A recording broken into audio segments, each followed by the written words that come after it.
Hello everyone, कैसे हो आप सब लोग। I hope everyone is great. सबसे पहले तो बेटा आप सब लोगों का स्वागत है साइंस दीवानी के इस ब्यूटीफुल से चैनल पे। हमारा जो चैप्टर चल रहा था sexual reproduction in flowering plant, उसके हमारे पास I think 13th lecture already हो चुके हैं और आज हमारे पास इसका है 14th लेक्चर। ठीक है, तो 13th लेक्चर तक हमने क्या बात कर ली थी, हमारे प्री फर्टिलाइजेशन जो इवेंट थे वो सारे कंप्लीट हो गए थे। हमने फर्टिलाइजेशन शुरू भी कर दिया था, लेकिन आज हम फर्टिलाइजेशन का टॉपिक, मतलब वैसे तो मैंने फर्टिलाइजेशन पढ़ा दिया है, लेकिन थोड़ा सा आपको फर्टिलाइजेशन का हम सारा मोटा मोटा समेट के और पोस्ट फर्टिलाइजेशन इवेंट को स्टार्ट करेंगे बेटा आज ही, है ना। और पोस्ट फर्टिलाइजेशन इवेंट में भी हम बहुत बेसिक छोटी छोटी सी चीज़ें पढ़ते हैं। 11th में भी उन चीज़ों को पढ़ चुके हैं। मॉर्फोलॉजी वाले चैप्टर में आपने लास्ट में सीड वगैरह पढ़ा होगा, सीड का फॉर्मेशन वगैरह पढ़ा होगा, तो वही हम इसमें सारी चीज पढ़ते हैं। एंडोस्पर्मिक, नॉन एंडोस्पर्मिक, एल्बोजीनियस, नॉन एल्बोजीनियस वगैरह, ठीक है, क्या होता है वो सारी चीजें हम पढ़ते हैं। बाकी पोस्ट फर्टिलाइजेशन इवेंट में इतना कुछ नहीं, इतना कुछ ज़्यादा बड़ी चीज़ नहीं है, ठीक है। तो टॉपिक तो हमने लिखा है फर्टिलाइजेशन, ठीक है, ठीक है। तो फर्टिलाइजेशन बेटा आपको मैंने बताया था कि फर्टिलाइजेशन प्री फर्टिलाइजेशन के बाद का जो स्टेप होता है हमारे पास रिप्रोडक्शन में, वो हमारे पास होता है फर्टिलाइजेशन, ठीक है। तो फर्टिलाइजेशन एक जनरल टर्म है, लेकिन हम जो एंजियोस्पर्म के लिए, क्योंकि ये चैप्टर हमारा है रिप्रोडक्शन इन फ्लावरिंग प्लांट्स, तो बेटा हम जो एंजियोस्पर्म में जो फर्टिलाइजेशन हम बोलते हैं वो हम बोलते हैं डबल फर्टिलाइजेशन, ठीक है। क्योंकि यहाँ पर दो टाइप के फर्टिलाइजेशन हो रहे होते हैं। कौन से दो फर्टिलाइजेशन? एक था हमारे पास ट्रिपल फ्यूजन, दूसरा था हमारे पास सिनगैमी। सिनगैमी कब होता है? जब एक मेल गैमेट जाके एग सेल से फर्टिलाइजेशन करता है तो उसको सिनगैमी बोलते हैं, और जब मेल गैमेट जाके हमारे पास पोलर न्यूक्लियाई से फर्टिलाइजेशन करता है तो that process we call is क्या? ट्रिपल फ्यूजन, ठीक है। डबल फर्टिलाइजेशन में हमारे पास जो प्लॉइडी होती है, जाइगोट बनता है, उसकी प्लॉइडी होती है 2n। और बेटा ट्रिपल फ्यूजन में हमारे पास जो प्रोडक्ट बनता है वो हमारे पास बनता है पेन, है ना, प्राइमरी एंडोस्पर्म न्यूक्लियस या प्राइमरी एंडोस्पर्म सेल बनता है, PEC या PEN, ठीक है। PEN हमारे वो जो न्यूक्लियस होता है आफ्टर फर्टिलाइजेशन उसको बोलते हैं, और PEC उस पूरे सेल को बोलते हैं, ठीक है। और उसकी प्लॉइडी होती है हमारे पास 3n। क्यों होती है 3n? क्योंकि पोलर न्यूक्लियाई पहले से ही n+n है, दो पोलर न्यूक्लियाई होते हैं, और एक हमारे पास जाके मेल गैमेट ने उसको फर्टिलाइज कर लिया तो वहाँ पे वो 3n हो जाता है, और उसको हम ट्रिपल फ्यूजन बोलते हैं। इतनी बात आप लोगों को समझ आ गई, ठीक है। देन अब हम स्टार्ट करेंगे, उसी को मैं आपको बताऊंगी कि मतलब उसके बाद हम किस तरीके से उसको, मतलब फर्टिलाइजेशन के बाद हमको जो ओव्यूल, जो हमारा एम्ब्रियो सेक है वो कैसा दिखता है, ठीक है, वो मैं आपको बता रही हूँ। उसके बाद हम पोस्ट फर्टिलाइजेशन इवेंट को भी आज ही शुरू कर देंगे, ठीक है। फर्टिलाइजेशन बहुत ही छोटा सा टॉपिक था हमारे पास, कल भी हमने मुश्किल से 15-20 मिनट उसके बारे में पढ़ा होगा, और आज भी 5-10 मिनट उसके बारे में पढ़ेंगे। आधे घंटे का लगभग फर्टिलाइजेशन टॉपिक होता है, क्योंकि इसमें हम सिर्फ क्योंकि हम सारी चीज़ें बेटा फर्टिलाइजेशन में जो उसमें लिखा हुआ है कि 7 सेल्ड न्यूक्लियस, 8 सेल्ड, हमारे पास 8 सेल्ड होता है, 7 न्यूक्लियस होते हैं और 8 हमारे पास सेल होते हैं, मतलब सॉरी 8 न्यूक्लियस और 7 सेल्ड होता है जो एम्ब्रियो सैक होता है। वो मैंने ऑलरेडी आपको पहले ही मतलब जब हम स्ट्रक्चर पढ़ रहे थे तभी मैंने आपको ये सारी चीज़ें बता दी थी। तो हमको इसमें से फर्टिलाइजेशन वाला पार्ट देखना था, जिसमें हमें ट्रिपल फ्यूजन क्या होती है, सिनगैमी क्या होती है, बस ये चीज़ देखनी थी। बाकी हम इसके बारे में पहले पढ़ चुके हैं, ठीक है। तो आप सोच रहे होंगे कि NCERT में तो लिखा हुआ है, इसको तो पढ़ाया नहीं गया, लेकिन वो ऑलरेडी आपको पढ़ा दिया गया है, ठीक है। तो चलो फर्टिलाइजेशन के बारे में हम पढ़ते। फर्टिलाइजेशन वैसे कल मैंने आपको बता दिया था। जिम्नोस्पर्म में there is no double fertilisation. I have already told you कि जिम्नोस्पर्म में कोई डबल फर्टिलाइजेशन नहीं होता, उसमें सिर्फ फर्टिलाइजेशन होता है, डबल फर्टिलाइजेशन नहीं होता, उसमें हमारे पास ट्रिपल फ्यूजन नहीं होता है, ठीक है। चलो, तो फर्टिलाइजेशन में मैंने जो कल लास्ट स्ट्रक्चर मैंने आपके लिए बनाया था वो ये था हमारे पास एम्ब्रियो सैक का, ठीक है। ये हमारे पास थे एंटीपोडल्स, और यहाँ पे हमारे पास थे ये सिनर्जिड्स और एग सेल, ठीक है। इस तरीके से एंटीपोडल्स ये थे, ठीक है। बीच में हमारे पास दो पोलर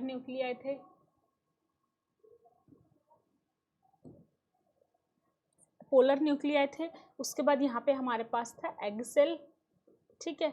और यहाँ पे हमारे पास था दो एंटीपोडल्स, ये डीजनरेटिंग सिनर्जिड्स थे, डीजनरेट हो जाते हैं ये लास्ट में आके, ठीक है, ऐसे हो जाते हैं, डीजनरेट हो जाते हैं। ये एंटीपोडल्स थे,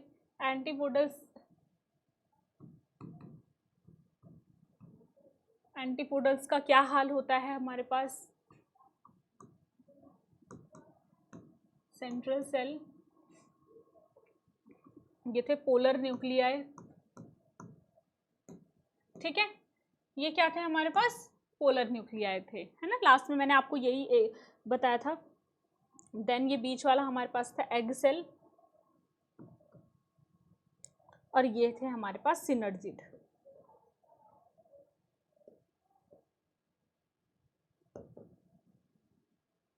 ठीक है, तो अब क्या होता है, देखो अब जो ये एंटीपोडल्स होते हैं इनका फेट क्या होता है, ये हमारे पास कर जाते हैं बेटा डीजनरेट हो जाते हैं, ठीक है, एंटीपोडल्स हमारे पास क्या हो जाते हैं, डीजेनरेट हो जाते हैं। सेंट्रल सेल का क्या काम होता है, सेंट्रल सेल क्या होता है, सेंट्रल सेल हमारे पास बनाता है बेटा पीईसी बनाता है, क्या, प्राइमरी एंडोस्पर्म सेल बनाता है, ठीक है, प्राइमरी एंडोस्पर्मिक सेल बनाता है। पोलर न्यूक्लियाई हमारे पास बनाते हैं प्राइमरी एंडोस्पर्म न्यूक्लियस, ठीक है, और एग सेल से बेटा हमारे पास बन जाता है जाइगोट, एंडोस्पर्म से हमारे पास क्या बनता है, जाइगोट बनता है, और हमारे पास जो सिनर्जिड होते हैं वो भी क्या कर जाते हैं, वो भी डीजेनरेट कर जाते हैं, ठीक है। एक तो हमारे पास सिनर्जिड, तो पहले देखो जो हमारे पास पहले डीजेनरेट करेगा उसमें हमारे पास पॉलन ट्यूब की एंट्री होगी और वहां पे फर्टिलाइजेशन होगा, ठीक है, सॉरी, पॉलन ट्यूब की एंट्री करेगा और उस पॉलन ट्यूब को एंटर वो कहाँ करवाएगा, सॉरी, उस मेल गैमीट को वो कहाँ ट्रांसफर करेगा, एग सेल में ट्रांसफर करेगा, वो सिनर्जिड जो पहले क्या होगा, डीजनरेट होगा, क्योंकि तभी उसके अंदर पॉलन ट्यूब जो है एंटर कर पाएगी। एक तो एक पॉलन एक गैमीट को तो वो पोलर न्यूक्लियाई के पास भेज देता है और एक को वो एग सेल के पास भेज देता है, क्या करवाने के लिए, हमारे पास फर्टिलाइजेशन के लिए, डीजनरेट कर जाता है। ये वाला भी जो सिनर्जिड्स होते हैं ये भी डीजनरेट हो जाते हैं, एग सेल से हमारे पास जाइगोट बन जाता है क्योंकि यहाँ पे फर्टिलाइजेशन होता है, ठीक है, और हमारे पास सेंट्रल सेल में भी फर्टिलाइजेशन होता है, जिससे सेंट्रल सेल से तो पीईसी बन जाता है, प्राइमरी एंडोस्पर्म सेल, और प्राइमरी एंडोस्पर्म न्यूक्लियस बन जाता है हमारे पास पोलर न्यूक्लियाई से, ठीक है, समझ आ गई आपको बात, ठीक है। देन इसके बाद हमारे पास आता है, इसके बाद हमारे पास नेक्स्ट हम पढ़ते हैं जो, वो हम पढ़ते हैं बेटा, नेक्स्ट हम चीज जो पढ़ते हैं वो हम इसी का,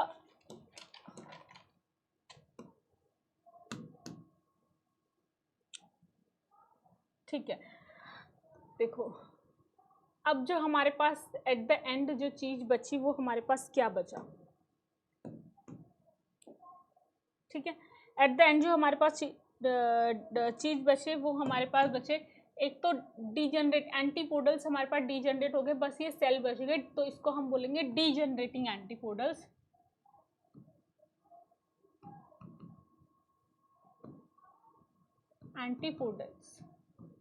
ठीक है, डीजनरेट कर रहे हैं, सेल की वॉल तो डीजनरेट हो गई, अब ये न्यूक्लियस का डीजनरेट होना बाकी है। देन हमारे पास बीच में ये हमारे पास एक स्ट्रक्चर बन जाता है, इसको हम क्या बोलते हैं, इसको हम बोलते हैं प्राइमरी एंडोस्पर्म न्यूक्लियस, ठीक है, प्राइमरी एंडोस्पर्म न्यूक्लियस हम इसको बोलते हैं, ठीक है, और ये जो सेल है इसको हम बोलते हैं पीईसी, प्राइमरी एंडोस्पर्म सेल बोलते हैं, ठीक है, और हमारे पास यहाँ पे ये जो स्ट्रक्चर यहाँ पे होता है इसके अंदर होता है हमारे पास जाइगोट, यहाँ पे होता है हमारे पास, क्योंकि एग सेल था ना, एग सेल के अंदर हमारे पास क्या बन जाएगा, जाइगोट, जाइगोट बन जाएगा, ठीक है, इसकी जो प्लॉइडी होती है वो कितनी होती है जाइगोट की,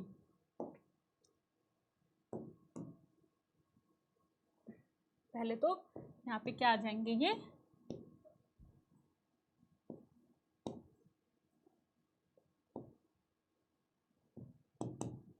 डीजनरेटिंग synergid,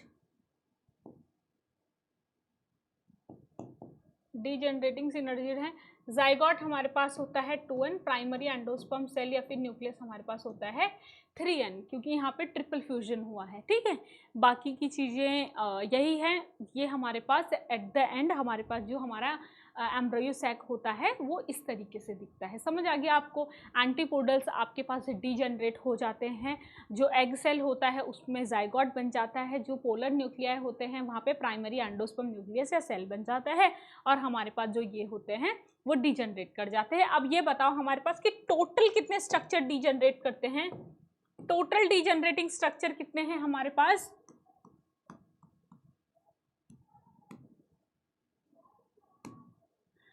total डीजेनरेटिंग structures, total डीजेनरेटिंग structures कितने हैं हमारे पास? 5। कितने स्ट्रक्चर डीजेनरेटिंग है? 5 डीजेनरेटिंग है। 3 तो हमारे पास हो गए ये एंटीपोडल्स और 2 हमारे पास हो गए सिनर्जिड। समझ आ गया। ये 5 जो सेल्स हैं ये आपके पास क्या कर जाते हैं? डीजनरेट कर जाते हैं, क्योंकि एग सेल का तो हमारे पास फर्टिलाइजेशन हो जाता है, पोलर न्यूक्लियर का भी फर्टिलाइजेशन हो जाता है। इतनी बात आप लोग को समझ आ गई। तो हमारे पास 5 जो सेल थे वो हमारे पास, या न्यूक्लियर थे वो हमारे पास डीजनरेट कर जाते हैं। ठीक है, चलो तो बेटा यहाँ पे मैं आपको एक क्वेश्चन दे रही हूँ। देखो क्वेश्चन है, आपको होमवर्क में करके लाना है। Give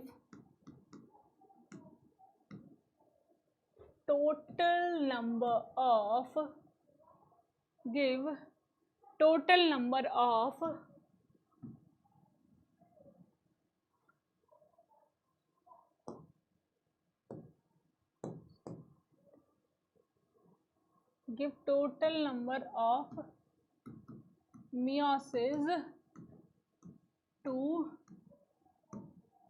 develop। एक क्वेश्चन है, हमें बताना है कि 20 पॉलन को बनाने के लिए हमारे पास कितने नंबर ऑफ आपके पास मियोसिस होने चाहिए। क्वेश्चन समझ आया आप लोगों को? कितने नंबर ऑफ मियोसिस होने चाहिए आपके पास 20 पॉलन को जनरेट करने के लिए।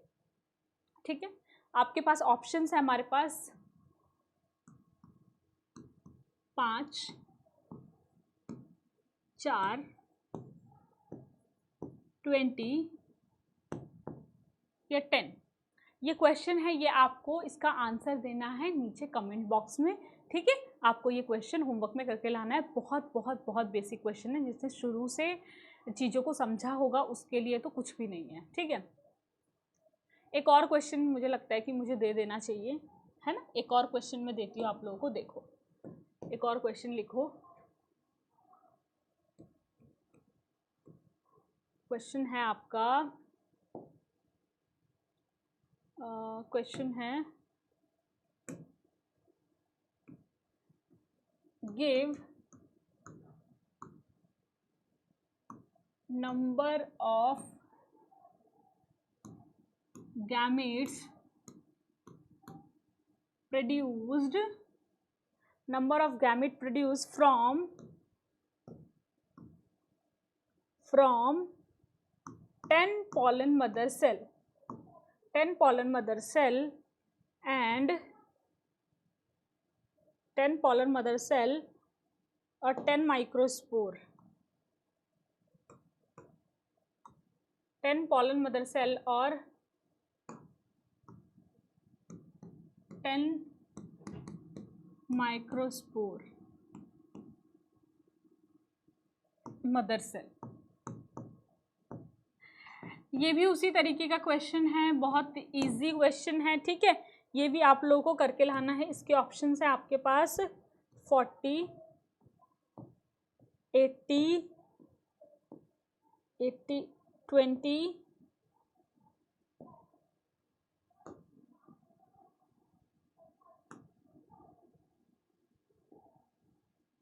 50।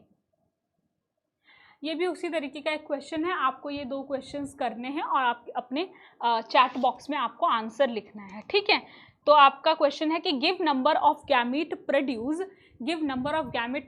फ्रॉम 10 पॉलन मदर सेल और 10 माइक्रोस्पोर। एक ही बात है कि पॉलन मदर सेल और माइक्रोस्पोर क्या होता है। तो कितने पॉलन ग्रेन आपके पास, कितने गैमीट प्रोड्यूस होंगे? 10 पॉलन ग्रेन, 10 माइक्रोस्पोर से आपके पास कितने गैमीट प्रोड्यूस होंगे। तो कितने गैमीट प्रोड्यूस होंगे वो आपको क्या करना है बेटा, वो आपको इस ऑप्शन में से क्या सही ऑप्शन होगा वो आपको बताना है। ठीक है, कितने पॉलन, कितने नंबर ऑफ गैमीट आपको बताने हैं, ये आप याद रखना। कितने नंबर ऑफ गैमीट होंगे, गैमीट्स। पॉलन ग्रेन नहीं पूछा है यहाँ पे पूछा है गैमीट। एक पॉलन ग्रेन के अंदर कितना गैमीट होता है, मैं आपको यहीं पे ये क्वेश्चन के आंसर्स बता देती हूँ। ठीक है, यही सॉल्व करा देती हूँ। देखो, सबसे पहला क्वेश्चन था हमारे पास, give total number of meiosis to develop 20 pollen. तो टोटल नंबर ऑफ मियोसिस कितने होंगे हमारे पास 20 पॉलन ग्रेन को प्रोड्यूस करने के लिए। ठीक है, एक मियोसिस से हमारे पास कितने पॉलन ग्रेन आते हैं, एक मियोसिस से आपके पास कितने पॉलन ग्रेन आते हैं, एक मियोसिस से आपके पास कितने पॉलन ग्रेन आते हैं, एक मियोसिस से कितना पॉलन ग्रेन मिलता है आपको, 4 पॉलन ग्रेन मिलते हैं। तो बताओ 20 पॉलन ग्रेन के लिए कितने मियोसिस चाहिए, 20 पॉलन ग्रेन के लिए कितने मियोसिस चाहिए, 5 4 20। तो कितने मियोसिस चाहिए आपको 20 पॉलन ग्रेन के लिए, कितने मियोसिस चाहिए, 5 मियोसिस। 5 मियोसिस से आपके पास 20 पॉलन ग्रेन आ जाएंगे, है ना। एक से आपके पास कितने पॉलन ग्रेन आ रहे हैं, 4। जो दूसरा एक है उससे कितने आएंगे, 4। तीसरा जो एक है उससे कितने आएंगे, 4। चौथा एक है उससे कितने आएंगे, 4। पांचवा जो एक है उससे कितने आएंगे, 4। इन सबको आज प्लस करोगे तो कितना आएगा, 4 1 4, 4 2 8, 4 3 12, 4 4 8। हाउ मैनी 20 पॉलन,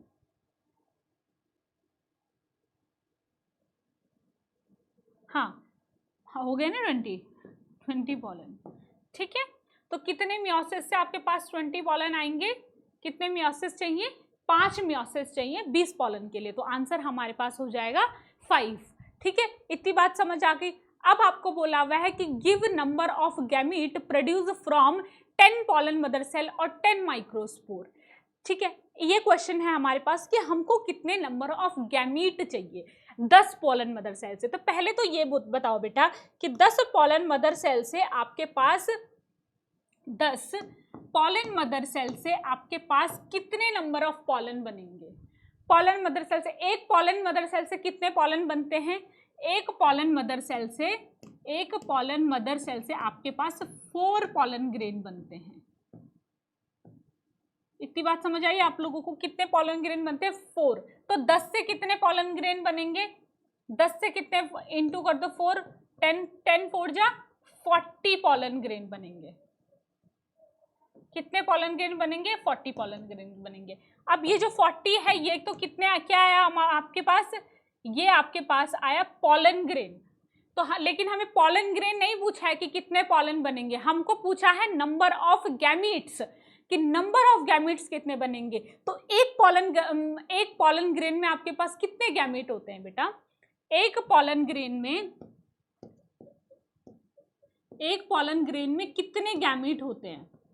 एक पॉलन ग्रेन में आपके पास 2 गैमीट होते हैं। कितने गैमीट होते हैं, कितने गैमीट्स होते हैं एक पॉलन ग्रेन में, 2 गैमीट होते हैं। तो ये बताओ कि आपके पास 10 पॉलन ग्रेन में 40 पॉलन ग्रेन में कितने गैमीट होंगे, 2 से इंटू कर दो, 80 पॉलन ग्रेन होंगे। तो आंसर हो जाएगा आपका 80, है ना। जब आपको पॉलन पूछा होगा तो आप सिर्फ पॉलन के लिए आंसर दोगे। जैसे कि पहले वाले क्वेश्चन में क्या पूछा था, आपको मियोसिस पूछा था, तो उसमें आपको पता होना चाहिए कि एक मियोसिस आपके पास कितने पॉलन देता है। ठीक है, तो आपने मियोसिस बता दिया, आपको पता चल गया कि कितने मियोसिस होगा। लेकिन आपको यहाँ पे पूछा है कि आपको जो है 10 पॉलन मदर सेल से कितने गैमीट मिलेंगे। अगर आपको पूछा होता कि 10 पॉलन मदर सेल से कितने पॉलन मिलेंगे तो आप क्या बोलते, 1 से 4 पॉलन मिलते हैं तो 10 से 40 पॉलन मिलेंगे, इसका मतलब आंसर 40 हो जाएगा। लेकिन आपको फिर क्या बोल दिया उसने, एक स्टेप और आगे क्वेश्चन को ले गया, वो उसने बोला कि आपको गैमीट बताने हैं। तो गैमीट्स, एक पॉलन ग्रेन से कितने गैमीट मिलते हैं, 2 गैमेट मिलते हैं, 40 से कितने मिलेंगे? 80 मिलेंगे, सिंपल सी बात है। ठीक है, ये क्वेश्चन समझ आ गया आप लोगों को? आई होप आपको समझ आ गया होगा। बहुत इंपॉर्टेंट क्वेश्चन है, बहुत बेसिक क्वेश्चन है। ऐसे ही क्वेश्चंस आपको एग्जाम में भी मिलते हैं। ठीक है, नीट के एग्जाम में भी कई बार ऐसे क्वेश्चन पूछे जाते हैं और आई थिंक बोर्ड के एग्जाम में भी अब ऐसे क्वेश्चन आने की प्रोबेबिलिटी बढ़ गई है, क्योंकि अब पेपर थोड़ा सा ट्रिकी आने लगा है बोर्ड का भी। ठीक है, बस थ्योरी नहीं आती अब बोर्ड के पेपर में, इतना आप याद रखना। जो आपने 8th क्लास तक या 8th क्लास तक 8th 9th क्लास तक जो आपने पढ़ा है, 10th में भी 9th और 10th का मतलब बोर्ड का जो पेपर है वो भी अब थोड़ा सा ट्रिकी आता है। ठीक है, उसमें भी थ्योरी नहीं आती। 8th क्लास तक ये समझ लो कि आपका थ्योरी वाला पोर्शन सिर्फ 8th क्लास तक है, आप पे रट के गए और आपने आंसर को छाप दिया। अब ऐसा बिल्कुल नहीं होता है, आपके पास 9th 10th 11th 12th आपको बहुत अच्छे से पढ़नी पड़ती है। ठीक है, तभी आप आगे कुछ अच्छा कर सकते हो। चलो अब हम आगे पढ़ते हैं, हमारे पास क्या है।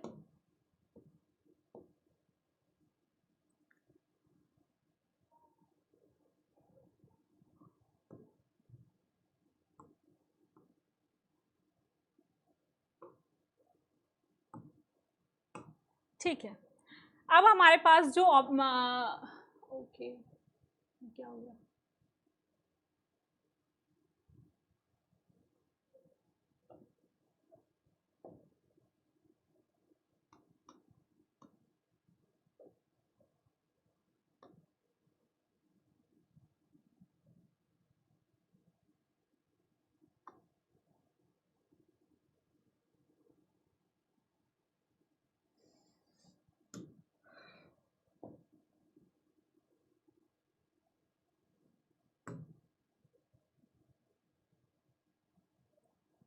पोस्ट फर्टिलाइजेशन ना,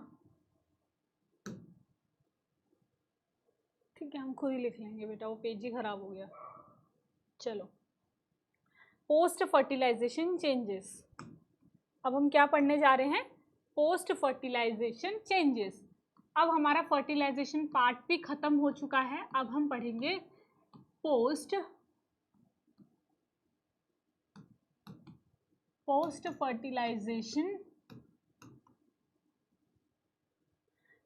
फर्टिलाइजेशन चेंजेस। ठीक है, अब हम क्या पढ़ेंगे? Post fertilization changes. Pre fertilization is over, fertilization is also over. अब हम पढ़ेंगे फर्टिलाइजेशन चेंजेस। ठीक है, चलो फर्टिलाइजेशन चेंजेस में आप देखो कि हमारा क्या हो रहा है।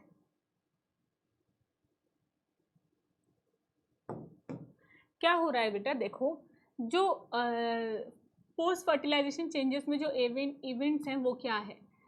जो जाइगोट है उसका डेवलपमेंट होके क्या बन रहा है? जाइगोट डेवलप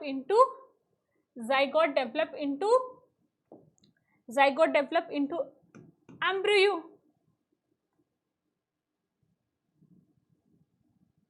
जाइगोट क्या बना रहा है बेटा? एम्ब्रियो बना रहा है। ठीक है, उसके बाद आपके पास जो प्राइमरी एंडोस्पर्म सेल है,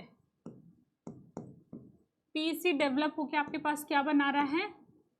पीईसी डेवलप होके आपके पास क्या बनाएगा?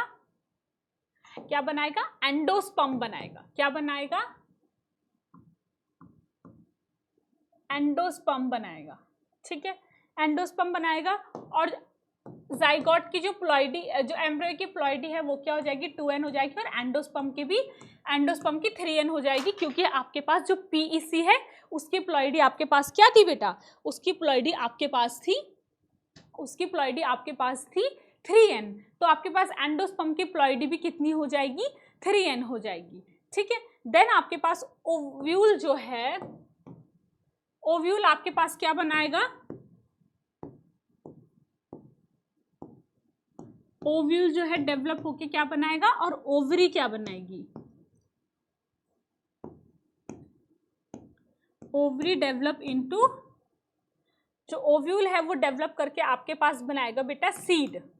क्या बनाएगा? ओव्यूल डेवलप करके सीड बनाएगा और ओवरी आपके पास बनाएगी फ्रूट।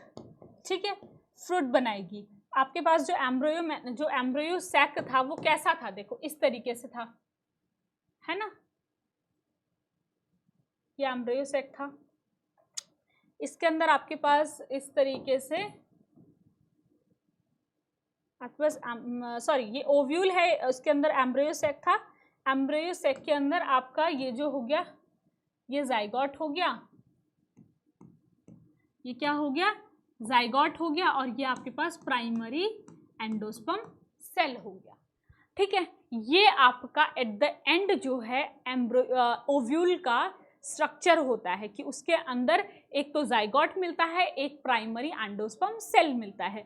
जाइगोट से बेटा आपके पास क्या बनेगा, एम्ब्रियो बनेगा, और प्राइमरी एंडोस्पर्म सेल से आपके पास एंडोस्पर्म बनेगा। क्या बनेगा, एंडोस्पर्म बनेगा। समझ आ गई, जाइगोट से आपके पास एम्ब्रियो बनेगा, प्राइमरी एंडोस्पर्म सेल से आपके पास बनेगा एंडोस्पर्म। एंडोस्पर्म की प्लॉइडी भी 3n होगी, क्योंकि हमारे पास PEC की प्लॉइडी क्या थी, 3n थी, जाइगोट की प्लॉइडी 2n थी, इसीलिए एम्ब्रियो की प्लॉइडी भी 2n होगी।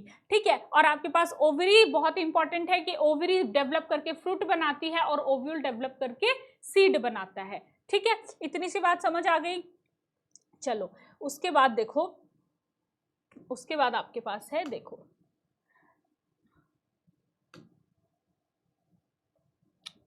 अब ये देखो, ये आपके पास वो है ओव्यूल का डायग्राम है। ठीक है, यहाँ पे ये इसके अंदर जाइगोट है, ये प्राइमरी एंडोस्पर्म न्यूक्लियस हो गया, ये प्राइमरी ये जाइगोट हो गया। ठीक है, तो ये क्या है आपके पास, ये क्या है बेटा, जाइगोट हो गया। ठीक है, ये प्राइमरी एंडोस्पर्म सेल हो गया, और ये आपके पास हो गया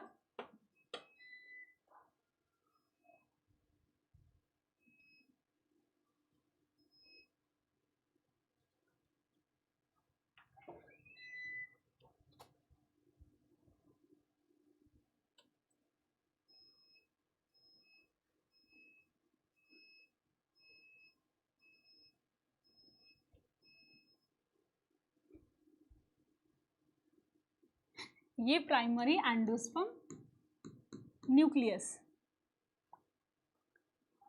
ये प्राइमरी एंडोस्पर्म न्यूक्लियस है। ठीक है, चलो तो जो प्राइमरी एंडोस्पर्म सेल है, प्राइमरी एंडोस्पर्म सेल है, वो हमारे पास आगे जाके क्या बनाता है, एंडोस्पर्म बनाता है।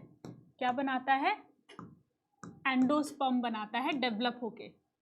ठीक है, और जो ठीक है, चलो इतनी बात आपको समझ आई कि ये हमारे पास क्या है, हमारा एम्ब्रियो सेक है। एम्ब्रियो सेक में आपके पास जाइगोट एक बन गया, प्राइमरी एंडोस्पर्म न्यूक्लियस, क्योंकि प्राइमरी एंडोस्पर्म सेल के अंदर कोई न्यूक्लियस है तो उस न्यूक्लियस का नाम प्राइमरी एंडोस्पर्म न्यूक्लियस है। और आपके पास जो जाइगोट है ये पूरा जाइगोट बन जाएगा, क्योंकि फर्टिलाइजेशन हो जाएगा, और जाइगोट के अंदर भी तो कोई न्यूक्लियस है ना, ये वो न्यूक्लियस आपको बता रखा है। प्राइमरी एंडोस्पर्म जो सेल है, ये प्राइमरी एंडोस्पर्म सेल में क्या होगा बेटा, डेवलपमेंट होगा। डेवलपमेंट नहीं बोलेंगे एक्चुअली, इसको हम बोलेंगे सेल डिवीजन बोलेंगे, सॉरी, इसको हम बोलते हैं सेल डिवीजन। ठीक है, इसको हम बोलते हैं सेल डिवीजन। स्टार्ट करता है सेल डिवीजन, स्टार्ट करता है डिवीजन। ठीक, स्टार्ट करता है division to form endosperm. Endosperm आपके पास बन जाता है प्राइमरी एंडोस्पर्म सेल से। अब ये एंडोस्पर्म का क्या काम होता है वो आपको भी बताया जाएगा। पहले आपको इतनी चीज़ें बेटा पता हो जानी चाहिए, याद हो जानी चाहिए कि जाइगोट से आपके पास क्या बनेगा, एम्ब्रियो बनेगा। प्राइमरी एंडोस्पर्म सेल से आपके पास क्या बनेगा, उससे बेटा आपके पास बनेगा, उससे आपके पास बनेगा एंडोस्पर्म। प्राइमरी एंडोस्पर्म सेल से आपके पास क्या बनेगा, एंडोस्पर्म बनेगा। एंडोस्पर्म का क्या काम होता है वो मैं आपको बताने जा रही हूँ अभी। एंडोस्पर्म आपके पास 3n होता है, जाइगोट आपके पास 2n होता है। जाइगोट आपके पास कैसे बनता है, जाइगोट जब मेल गैमीट एग सेल के साथ फ्यूजन करता है तो जाइगोट बनता है, जिस प्रोसेस को हम सिनगैमी बोलते हैं। और जब मेल गैमीट जाके पोलर न्यूक्लियाई के पास क्या करता है, वहाँ पे जाके फर्टिलाइजेशन करता है, तो उस प्रोसेस को हम ट्रिपल फ्यूजन बोलते हैं, और उससे हमारे पास प्राइमरी एंडोस्पर्म सेल बनता है। इतनी बात आपको समझ आ गई। ठीक है, चलो आगे हम देखो, इसमें कुछ आप पॉइंट लिख दो, एक दो पॉइंट्स, ठीक है। इस बार एक मिनट मैं इसको ऊपर लिखती हूँ, और यहाँ पे प्राइमरी एंडोस्पर्म सेल से डेवलप होके एंडोस्पर्म बनता है, ठीक है, इसके सेल डिवीजन से।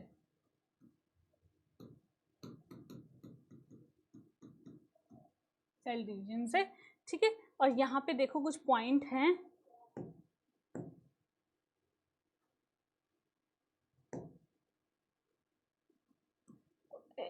एक पॉइंट है कि कुछ अमाउंट ऑफ एंडोस्पर्म आपके पास पहले से ही प्रेजेंट होना चाहिए बिफोर जाइगोट में डिवीजन हो। जैसे कि देखो some amount of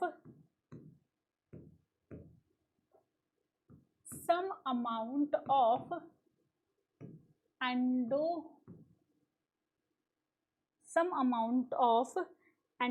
should be present.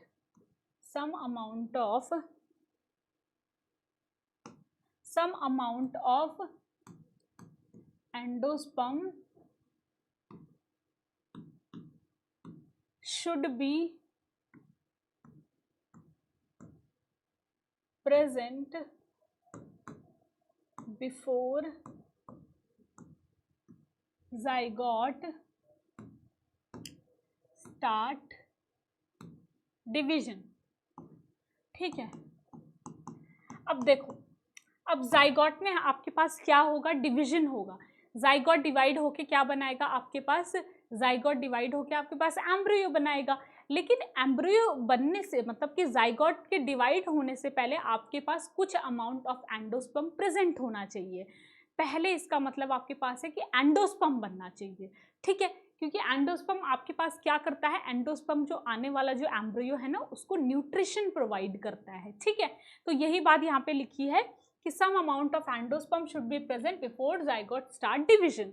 दूसरा पॉइंट आपके पास है कि इन gymnosperm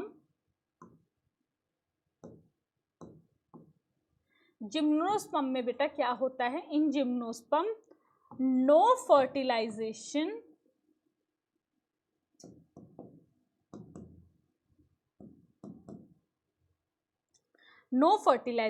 occur, so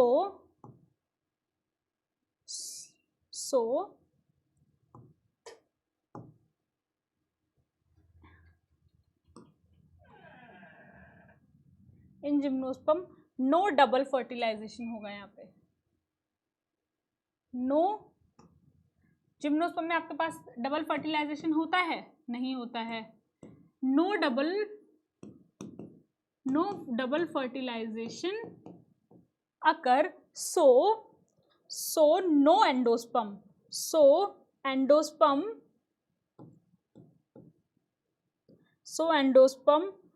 develop before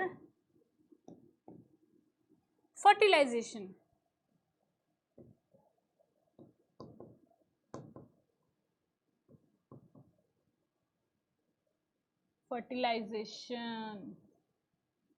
देखो जिम्नोस्पर्म में कुछ अलग ही होता है।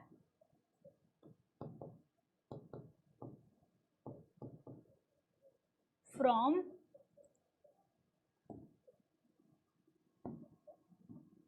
फीमेल गेमेटोफाइट,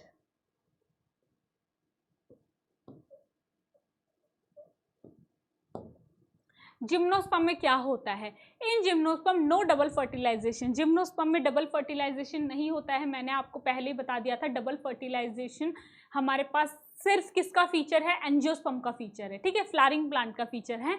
तो जिम्नोस्पर्म में डबल फर्टिलाइजेशन नहीं होता है, तो एंडोस्पर्म हमारे पास फर्टिलाइजेशन से पहले ही डेवलप हो जाता है। एंजियोस्पर्म में क्या होता है, एंडोस्पर्म कब बनता है, जब आपके पास फर्टिलाइजेशन हो जाता है, उससे पीईसी बनता है, प्राइमरी एंडोस्पर्म न्यूक्लियस बनता है, प्राइमरी एंडोस्पर्म सेल बनता है, और देन आगे जाके उससे हमारे पास क्या बनता है, एंडोस्पर्म बनता है। लेकिन जिम्नोस्पर्म में ऐसा नहीं होता। जिम्नोस्पर्म में भी तो एंडोस्पर्म चाहिए ना, जिम्नोस्पर्म में भी तो जाइगोट के डेवलपमेंट के लिए एंडोस्पर्म चाहिए, मतलब कि उसको भी तो न्यूट्रिशन देना है ना, जिम्नोस्पर्म में भी न्यूट्रिशन चाहिए उसके एम्ब्रियो को। लेकिन जिम्नोस्पर्म में एंडोस्पर्म तो बनता है, लेकिन वहाँ पे डबल फर्टिलाइजेशन नहीं होता है, तो एंडोस्पर्म नहीं बनेगा, मतलब उस तरीके से नहीं बनेगा। तो वहाँ पे क्या होता है कि एंडोस्पर्म फर्टिलाइजेशन से पहले ही बन जाता है, एंडोस्पर्म फर्टिलाइजेशन से पहले ही बन जाता है फीमेल गैमेटोफाइट पे। फीमेल गैमेटोफाइट जो वहाँ पे होता है उससे आपके पास पहले ही एंडोस्पर्म बन जाता है। समझ आ गई आपको इतनी बात? ठीक है, चलो एक और पॉइंट इसमें है कि वही जिम्नोस्पर्म में, और जिम्नोस्पर्म में क्या होता है, in gymnosperm endosperm in angiosperm, in angiosperm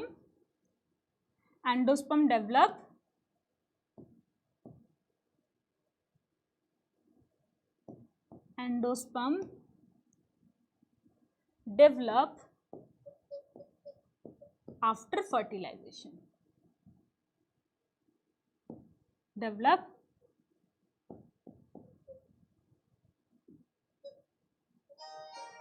after fertilization। ठीक है, तो यहाँ पे क्या होता है आपके पास इस तरीके से आपके पास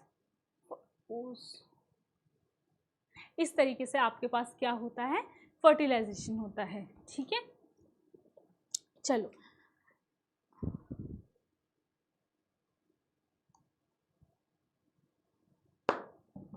ओके, चलो आगे आपको इतनी बात समझ आ गई कि किस तरीके से आपके पास डबल फर्टिलाइजेशन होता है ना। तो ये हमने पोस्ट फर्टिलाइजेशन इवेंट में आपके पास पढ़ा कि आपके पास किस तरीके से पोस्ट फर्टिलाइजेशन इवेंट में आपके पास किस तरीके से एंडोस्पर्म का डेवलपमेंट होता है और आपके पास एम्ब्रियो का डेवलपमेंट होता है। एम्ब्रियो आपके पास जाइगोट से डेवलपमेंट होता है, एंडोस्पर्म का आपके पास प्राइमरी एंडोस्पर्म सेल से होता है। अब आपके पास है टॉपिक एंडोस्पर्म डेवलपमेंट। तो एंडोस्पर्म डेवलपमेंट आपके पास किस में प्रेजेंट होता है, देखो एंडोस्पर्म डेवलपमेंट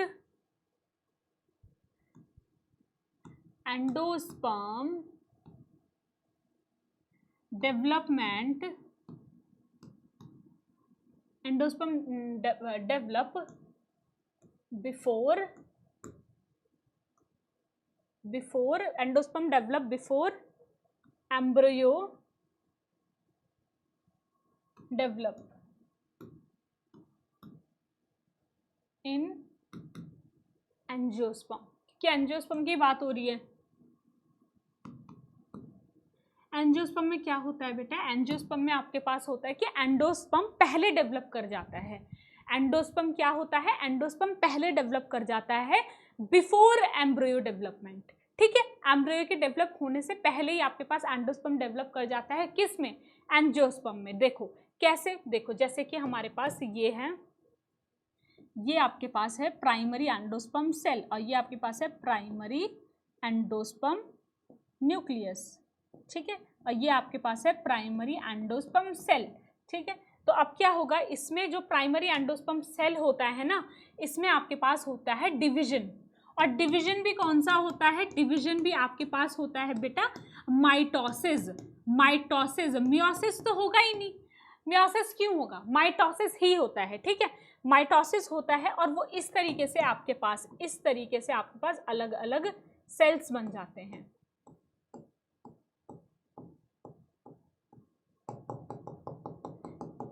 इस तरीके से आपके पास सेल्स एंडोस्पर्म बन जाता है। प्राइमरी एंडोस्पर्म सेल में माइटोसिस होता है और एंडोस्पर्म बन जाता है। ये जो एंडोस्पर्म होता है बेटा, ये क्या होता है, ये कैसा होता है, एंडोस्पर्म पहले देखो इसके अंदर एक ही न्यूक्लियस था, प्राइमरी एंडोस्पर्म न्यूक्लियस था। ये क्या है, पूरी प्राइमरी एंडोस्पर्म सेल है, इसके अंदर माइटोसिस हुआ और आपके पास क्या बना, एंडोस्पर्म बना। एंडोस्पर्म कैसे बनता है, प्राइमरी एंडोस्पर्म सेल में माइटोसिस होता है, सेल डिवीजन होता है। सेल डिवीजन कौन सा होता है, माइटोसिस होता है और उससे आपके पास क्या बनता है, उससे आपके पास एंडोस्पर्म बनता है। ये एंडोस्पर्म कैसा होता है, एक तो आपके पास होता है मल्टी सेलुलर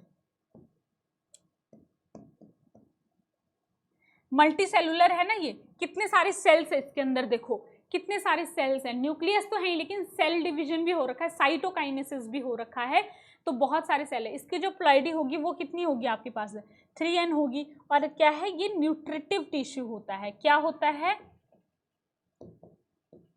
न्यूट्रेटिव टिश्यू होता है ये, ठीक है, न्यूट्रेटिव टिश्यू होता है। समझ आ गई आपको बात? किसके बारे में बात हो रही है? ये एंडोस्पर्म के बारे में बात हो रही है। बेटा आप समझने की कोशिश करो कि ये कितना इंपॉर्टेंट है। आपको बाद में मैं आपको बताऊं, ये चीज़ें समझ ही नहीं आती है बच्चों को, क्या एंडोस्पर्म होता है, क्या प्राइमरी एंडोस्पर्म होता है, क्या प्राइमरी न्यूक्लियस होता है। इसीलिए कि आप अगर आप ये लेक्चर देख रहे हो तो आप इन चीज़ों को बहुत अच्छे समझो, फिर एनसीईआरटी से भी जाके आप पढ़ो एक बार कि क्या आपके पास इसकी सिग्निफिकेंस है। बेटा बहुत इंपॉर्टेंट है, क्योंकि आप इसके बाद का पढ़ के देखना, आपको समझ ही नहीं आएगा, बिना ये पढ़े आपको समझ ही नहीं आएगा कुछ। अगर आप ये नहीं पढ़ोगे तो मतलब समझ लो फिर मतलब नहीं समझ आएगा, ठीक है। तो बहुत इंपॉर्टेंट है ये सारी चीज़ें पढ़ना कि एंडोस्पर्म कहाँ से बनता है। प्राइमरी एंडोस्पर्म सेल से बनता है, ठीक है। प्राइमरी एंडोस्पर्म सेल से आपके पास एंडोस्पर्म बन रहा है। अब आपके पास देखो, आपको पढ़ना है टाइप ऑफ एंडोस्पर्म। क्या पढ़ना है? Type of endosperm on the basis of cell division. क्या आपको पढ़ना है? Types of endosperm, types of endosperm on the basis of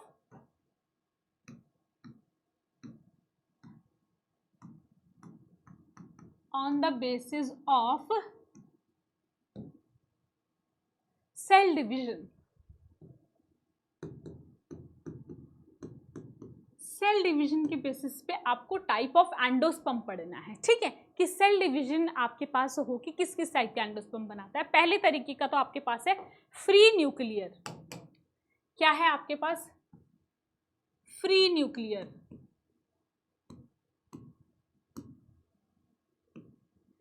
free nuclear endosperm कैसे बनता है? देखो, फ्री न्यूक्लियर एंडोस्पर्म आपके पास बनता है, ये आपके पास है प्राइमरी एंडोस्पर्म सेल।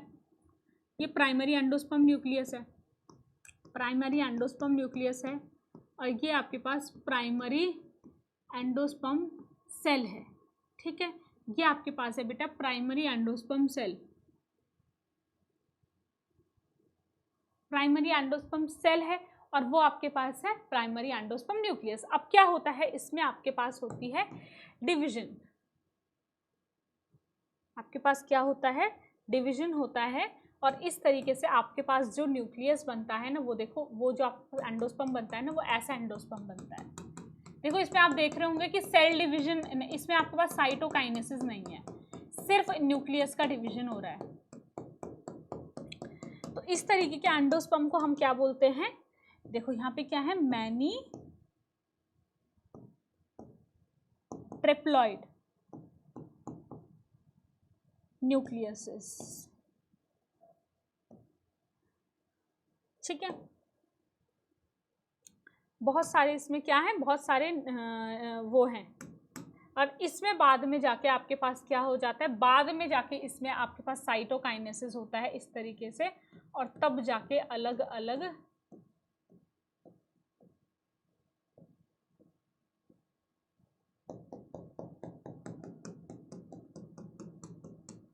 तब जाके आपको अलग अलग सेल्स मिलते हैं, ठीक है। ये हमारे पास कहलाता है बेटा फ्री न्यूक्लियर डिवीजन। जब आप एनसीईआरटी पढ़ोगे तो उसमें लिखा होगा, कुछ एग्जाम्पल भी दे रखे होंगे आपको, जैसे कि कोकोनट में देखा होगा, उन्होंने लिखा होगा कि आपको फ्री न्यूक्लियर डिवीजन होता है। तो वो फ्री न्यूक्लियर डिवीजन ऐसे ही होता है कि पहले आपके पास न्यूक्लियस का डिवीजन होता है, ठीक है, और उसके बाद ये साइटोकाइनेसिस होता है, ये सेल्स बनते हैं। एग्जाम्पल आपके पास दे रखे हैं, एग्जाम्पल हैं आपके पास, एग्जाम्पल हैं कोकोनट,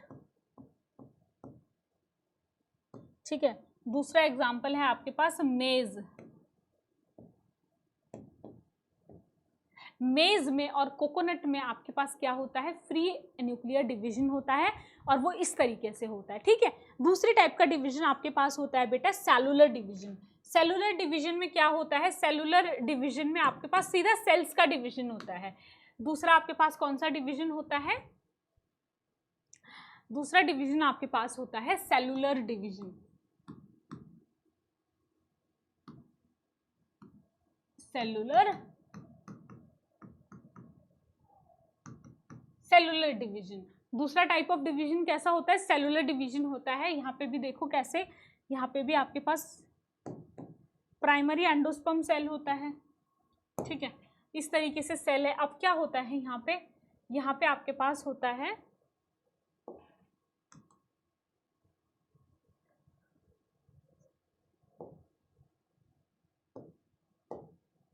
इससे आपके पास क्या होता है, देखो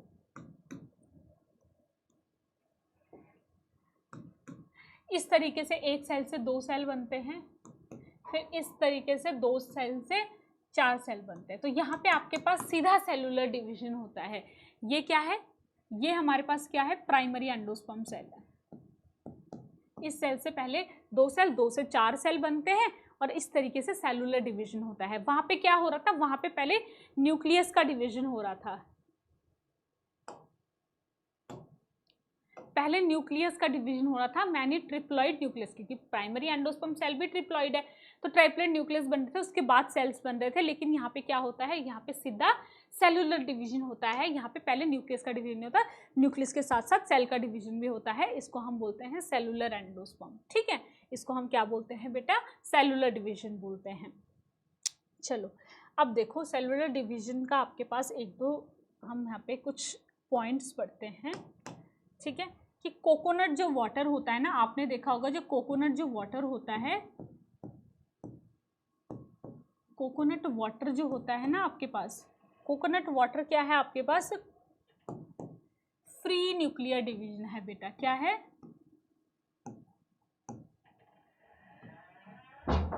फ्री न्यूक्लियर एंडोस्पर्म है, सॉरी फ्री न्यूक्लियर एंडोस्पर्म है।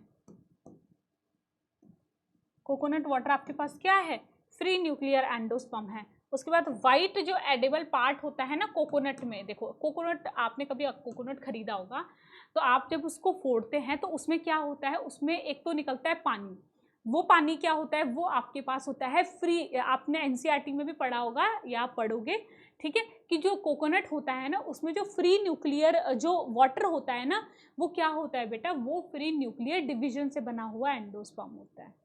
ठीक है, एंडोस्पर्म ही होता है लेकिन फ्री न्यूक्लियर डिवीजन होता है। उसके बाद जो आपके पास जो वाइट जो करनाल होता है ना, उसका वाइट वाला पार्ट होता है, उसको करनाल बोलते हैं। तो जो वाइट पोर्शन होता है ना, वाइट एडेबल जो पार्ट होता है जिसको आप खाते हो, वाइट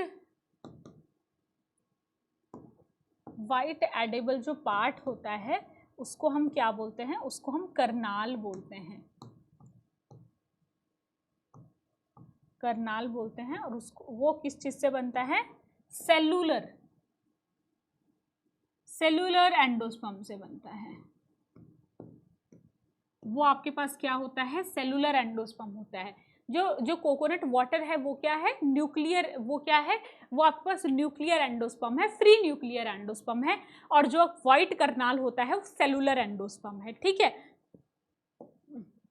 अगर आपने कोई कोकोनट खरीदा और उस कोकोनट में इफ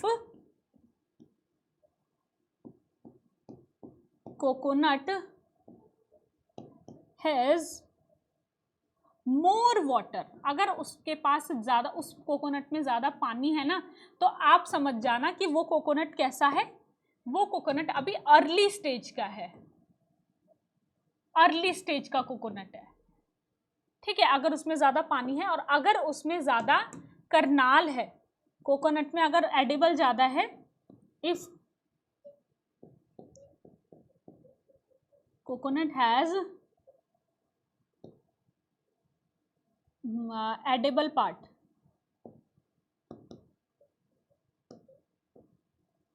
तो आप समझ जाना कि वो अभी मैच्योर हो चुका है, मैच्योर हो चुका है थोड़ा सा, और वो क्या है आपके पास, सेलुलर एंडोस्पर्म उसमें आ गया है,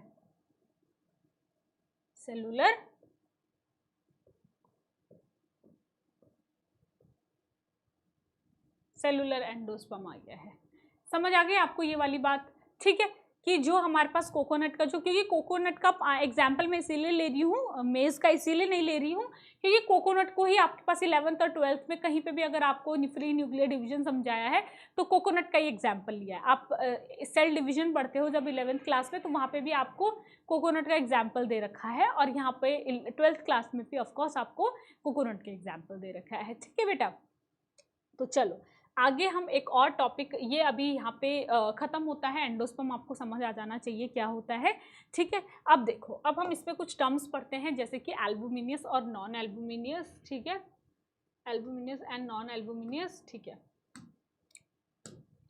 एल्बुमिनियस और नॉन एल्बुमिनियस क्या होता है, देखो एल्बुमिनियस का मतलब हमारे पास होता है, एल्बुमिनियस का मतलब आपके पास होता है एंडोस्पर्मस, एंडोस्पर्मिक। और नॉन एल्बुमिनियस को आप क्या बोलते हो, नॉन एंडोस्पर्मिक,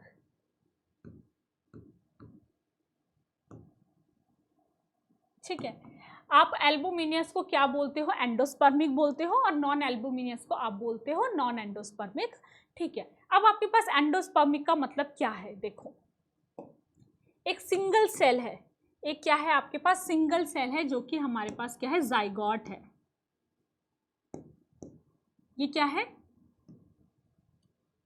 ये एक सिंगल सेल है, ठीक है, जाइगोट है, जाइगोट है। इस जाइगोट को जो है एंडोस्पर्म फूड प्रोवाइड करेगा, और इसको क्या बनाएगा, इसको आपके पास क्या बनाएगा, एक एम्ब्रियो बनाएगा। क्या बनाएगा बेटा, एम्ब्रियो बनाएगा, जिसकी प्लॉइडी आपके पास 2n होगी, और इस जाइगोट की प्लॉइडी भी आपकी 2n थी, ठीक है। कौन सी प्लॉइडी थी, 2n थी। और ये आपके पास क्या है, जाइगोट आपके पास क्या है, सिंगल सेल है, सिंगल सेल है ना जाइगोट। सिंगल सेल से आपका क्या होता है, एंडोस्पर्म का क्या काम होता है, मैंने आपको पहले ही बताया था कि एंडोस्पर्म जाइगोट को न्यूट्रिशन देता है, उसको फूड प्रोवाइड करता है। क्या करता है एंडोस्पर्म, एंडोस्पर्म जाइगोट को फूड प्रोवाइड करता है और उसको एम्ब्रियो बनने में हेल्प करता है। समझ आ गई बात, क्योंकि बेटा उसको फूड की जरूरत होगी ना, हम लोगों को फूड की जरूरत होती है, हमको जाइगोट से एम्ब्रियो जब हम बनते हैं, ह्यूमन बेबी भी जब जाइगोट से एम्ब्रियो बनता है तो उसको फूड की जरूरत होती है। उसको फूड कौन प्रोवाइड करता है, प्लेसेंटा से प्रोवाइड होता है फूड, है ना, जब हम खाते हैं तो प्लेसेंटा उसको फूड प्रोवाइड करता है। इसी तरीके से आपके पास क्या होता है, इसी तरीके से जाइगोट जो होता है प्लांट्स का, एंडोस्पर्म उसको क्या करता है, फूड प्रोवाइड करता है और उसको एम्ब्रियो बनने में हेल्प करता है। इतनी बात आप लोगों को समझ आ गई, ठीक है। चलो अब देखो, अब मैं आपको समझाऊंगी कि क्या होता है, क्या होता है आपके पास नॉन एंडोस्पर्मिक सीड, क्या होता है non endospermic seed.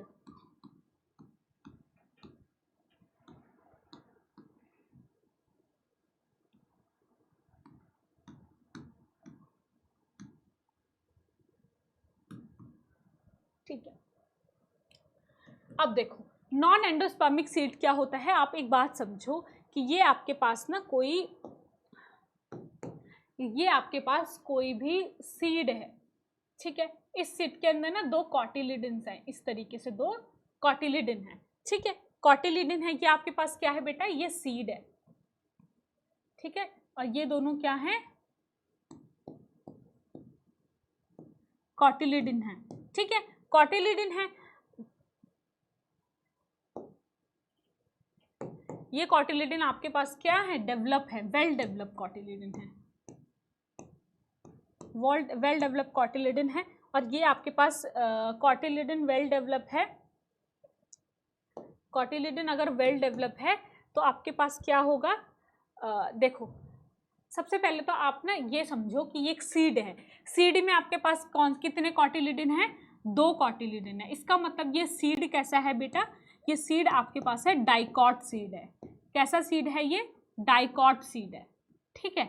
Dicot seed की बात हम कर रहे हैं, किसकी बात हम कर रहे हैं, देखो ध्यान से देखो किसकी बात हम कर रहे हैं, डाइकॉट सीड की बात कर रहे हैं। और यहाँ पे आपको समझ आ रहा होगा कि ये क्या है, ये पूरा सीड है, इसके अंदर 2 कॉटिलिडन है, 2 कॉटिलिडन है, वेल डेवलप कॉटिलिडन है। इसका मतलब है कि ये आपके पास एक डाइकॉट सीड है। और यहाँ पे अगर आपके पास 2 कॉटिलिडन हैं तो इसका मतलब क्या है, इसका मतलब ये है कि एंडोस्पर्म पूरा कंज्यूम हो चुका है, एंडोस्पर्म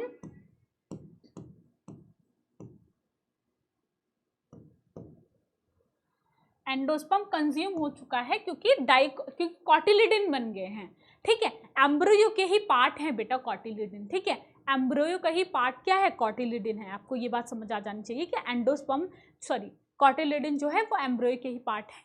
तो आपके पास जब एम्ब्रियो बन गया, कॉटिलिडन बन गया, और कॉटिलिडन आपके पास जो ये एंडोस्पर्म है ये पूरा कंज्यूम हो गया, ये पूरा कंज्यूम हो गया, तो क्या वहाँ पे कोई कॉटिलिडन क्या वहाँ पे कुछ एंडोस्पर्म बचेगा? बिल्कुल नहीं बचेगा, है ना। क्या कॉटिलिडन, अगर आपके पास कॉटिलिडन बन गया, एंडोस्पर्म पूरा कंज्यूम हो गया, तो क्या एंडोस्पर्म बचेगा? नहीं बचेगा। तो ऐसे सीड्स को हम क्या बोलेंगे बेटा? नॉन एंडोस्पर्मिक सीड बोलेंगे। नॉन एंडोस्पर्मिक का मतलब है एंडोस्पर्म पूरा कंज्यूम हो चुका है, वहाँ पे एंडोस्पर्म नहीं बचा है। इसका मतलब ये है कि जितने भी डाइकॉट होते हैं ना, मेनली जितने भी डाइकॉट होते हैं, कुछ एक दो एग्जाम्पल एक्सेप्शंस है, बाकी जितने भी डाइकॉट होते हैं, डाइकॉटिलिडन, उनमें 2 कॉटिलिडन अगर प्रेजेंट है तो बेटा वो आपके पास हमेशा नॉन एंडोस्पर्मिक होते हैं, क्योंकि उनका जो एंडोस्पर्म होता है वो कॉटिलिडन को बनाने में कंज्यूम हो चुका है, उनके अंदर कोई एंडोस्पर्म नहीं बचा है। और अगर उनके अंदर कोई एंडोस्पर्म नहीं बचा है तो उनको हम नॉन एंडोस्पर्मिक बोलते हैं, ठीक है। तो ये पॉइंट आप यहाँ पे लिखो कि जो डाइकॉट प्लांट होते हैं, देखो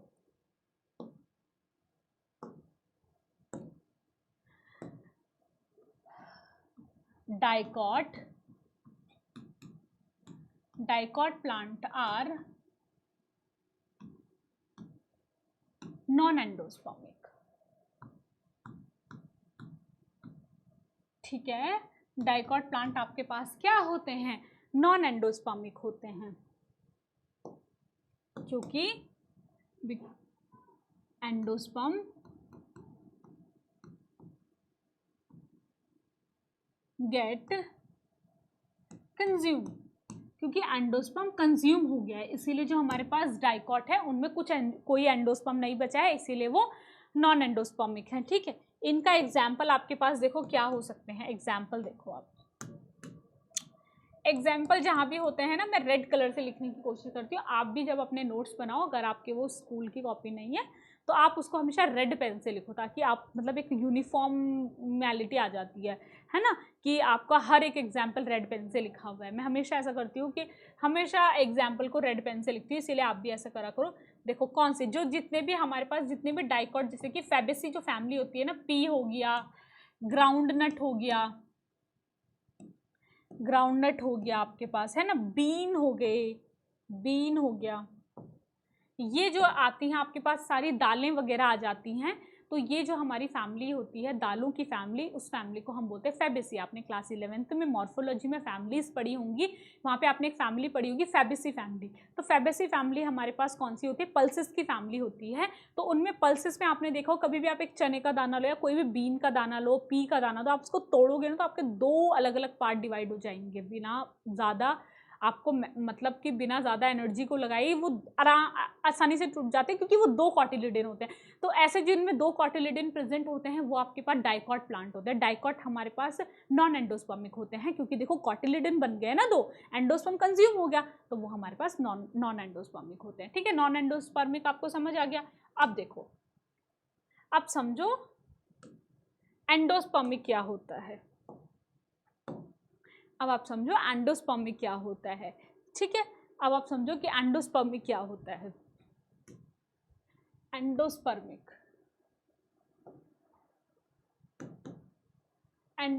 क्या होता है?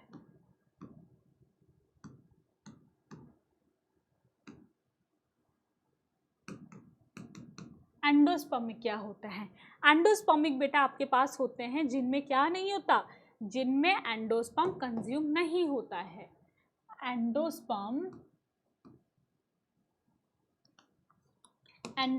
क्या नहीं होता? एंडोस्पर्म आपके पास कंज्यूम नहीं होता। एंडोस्पर्म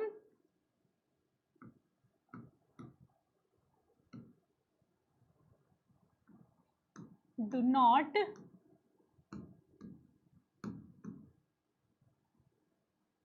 कंज्यूम, ये पेन भी सही लग रहा है मुझे, एंडोस्पर्म डू नॉट कंज्यूम, ठीक है। तो ऐसे एंडोस्पर्म को हम क्या बोलते हैं? ऐसे एंडोस्पर्म को हम मतलब ऐसे हम सीड्स को बोलते हैं नॉन एंडोस्पर्मिक सीड, ठीक है। और मोनोकॉट आर नॉन एंडोस्पर्मिक, ठीक है।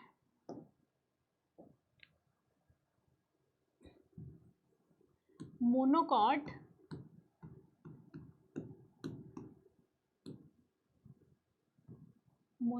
आर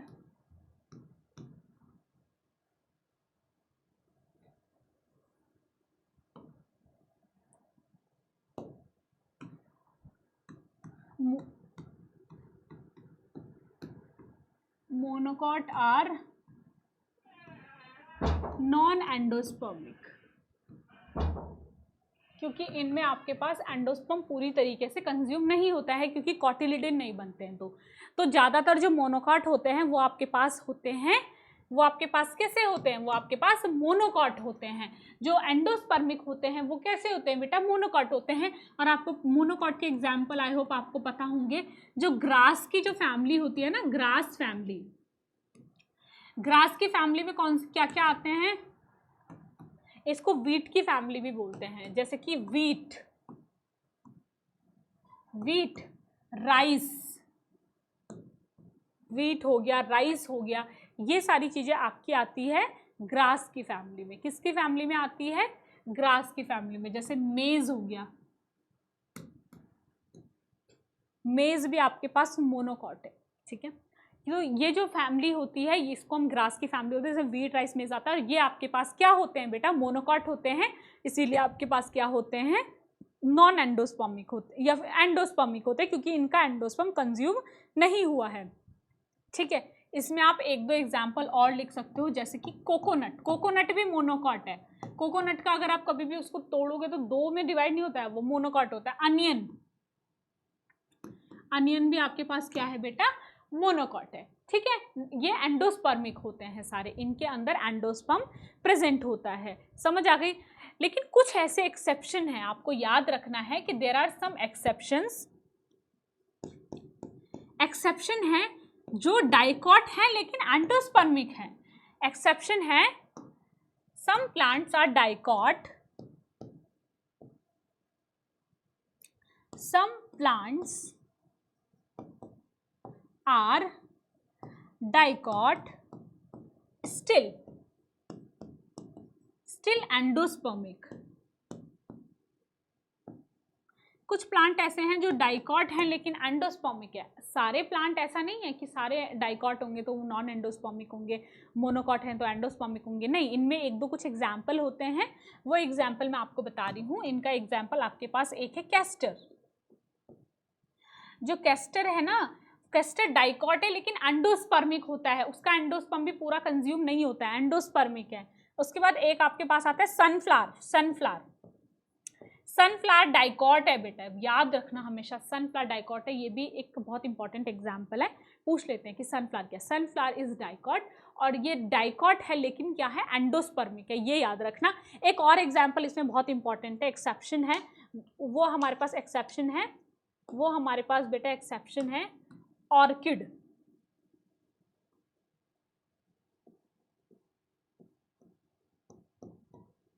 ऑर्किड को मैंने इस तरीके से क्यों लिखा है, क्योंकि ये भी बहुत इंपॉर्टेंट है, कि ये भी बहुत इंपॉर्टेंट है। ऑर्किड भी बहुत इंपॉर्टेंट एग्जाम्पल है कि जो डाइकॉट है लेकिन आपके पास एंडोस्पर्मिक है। आपको मॉर्फोलॉजी में भी ये एग्जाम्पल दे रखा है, बहुत इंपॉर्टेंट है कि ऑर्किड आपके पास क्या है, ऑर्किड आपके पास डाइकॉट है लेकिन क्या है बेटा, एंडोस्पर्मिक है। समझ आ गई आपको बात, ठीक है। ये बहुत इंपॉर्टेंट है, आपको याद रखना है, ठीक है। तो ठीक है, तो चलो आज के लिए इतना ही है ना, बाकी की बात हम नेक्स्ट क्लास में करेंगे। इसके अंदर आपके पास रह गया स्ट्रक्चर, हम इसमें पढ़ते हैं स्ट्रक्चर ऑफ मोनोकॉट पढ़ेंगे, स्ट्रक्चर ऑफ डाइकॉट पढ़ेंगे। आपको एनसीईआरटी में छोटे छोटे से स्ट्रक्चर्स भी दे रखे हैं, है ना। उसमें हम आगे हम पढ़ते हैं, उसमें एम्ब्रियोलॉजी पढ़ते हैं, एम्ब्रियो का बनना, एम्ब्रियो के बनने से मतलब एम्ब्रियो कैसे बनता है, उससे पहले हम स्ट्रक्चर ऑफ डाइकॉट और मोनोकॉट पढ़ते हैं, वो हम पढ़ेंगे नेक्स्ट क्लास में। आज के लिए इतना ही, थैंक यू सो मच बेटा। अगर आपको वीडियो पसंद आई है तो वीडियो को लाइक करो, चैनल को सब्सक्राइब करो और शेयर करो, और अच्छे से पढ़ाई करते रहो। All the very best.